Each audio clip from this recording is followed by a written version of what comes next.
অত্যন্ত গুরুত্বপূর্ণ। বিএনএস ভারতীয় ন্যায় সংহিতা, ভারতীয় ফৌজদারির প্রধান আইন, যা 2024-এর 1 জুলাই গোটা দেশে লাগু হওয়ার পরেও পূর্বতন সরকার এ রাজ্যে কার্যকর করেনি।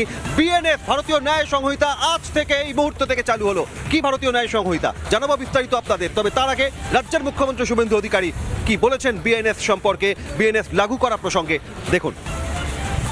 বিএনএস ভারতীয় ন্যায় সংহিতা, যা মাননীয় প্রধানমন্ত্রী নরেন্দ্র মোদীজির নেতৃত্বে কেন্দ্রীয় স্বরাষ্ট্রমন্ত্রী মাননীয় অমিত শাহজি পার্লামেন্টে দুটো কক্ষে অনেক আগে অনুমোদন করেছেন। রাষ্ট্রপতি মহোদয়ার সই হয়েছে, রুল হয়ে গেছে। আমরা আশ্চর্য হয়ে গেছি যে এখানে বিএনএস কার্যকর করা হয়নি, অর্থাৎ অত্যন্ত অবৈধভাবে সংবিধানকে বৃদ্ধাঙ্গুষ্ঠ